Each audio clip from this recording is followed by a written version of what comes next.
Welcome to NFL Small Talk, the show where we bring you the game's biggest conversations in the smallest packages. Today we've got a very special guest, two-time MVP, two-time Super Bowl champ, and apparently a baby with an adult voice, Patrick Mahomes.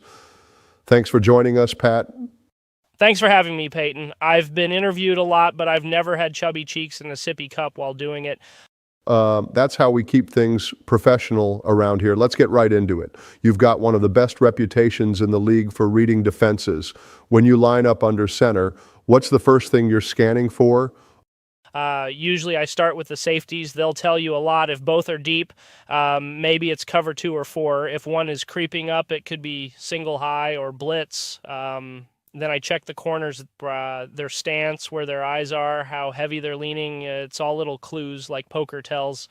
So you're basically Sherlock Holmes, except instead of solving mysteries, you're solving why the Dolphins' defense is sprinting at you like it's Black Friday at Walmart.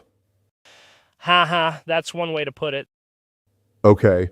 What about teams like the Bills or Ravens?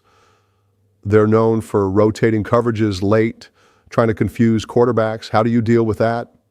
That's where patience matters. Fans love the big plays, but sometimes it's smarter to hit the running back in the flat and live for the next down.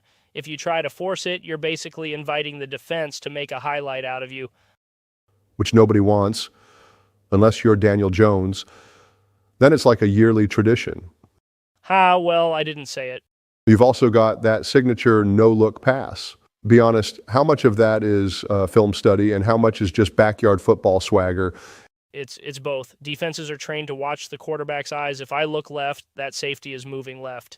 If I know Kelce is breaking the other way, I don't even need to look. I just trust him to be there. It's eye manipulation. But yeah, it does feel a little like playing in the backyard sometimes.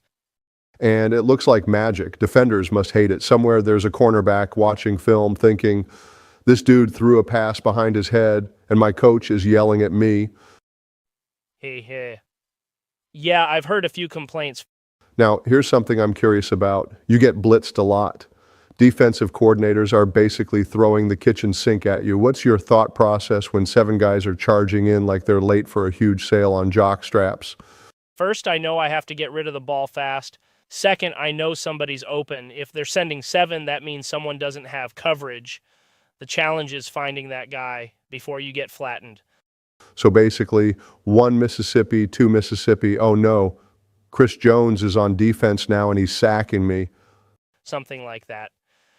Let's talk about Travis Kelce for a second. Everyone says you two have this telepathic connection. Is that real, or are you just really good at guessing where he'll be? It's a lot of reps. We've played together so long, I know his tendencies. If a defender shades inside, I know Kelce is going to break outside. Sometimes I'll throw the ball before he even makes his cut because I trust he'll be there. Which is why he always looks like he's wide open. Either that or defenses are too distracted wondering if Taylor Swift is in the stadium. Hey, whatever works. Midway reminder for everyone watching. If you're enjoying Mahomes explaining how he sees football like it's a video game, hit that like button and subscribe. Otherwise, Patrick's going to audible your Wi-Fi into cover 0. And trust me, you don't want that. Now, what about Andy Reid? He's got those monster play sheets, looks like a Cheesecake Factory menu. Is it harder to read defenses or Coach Reid's laminated binder? Honestly, both are tough. With the defense, at least I'm not getting hungry halfway through. Coach Reid puts plays on there that sound like menu items roaring West Right Zebra Banana Split.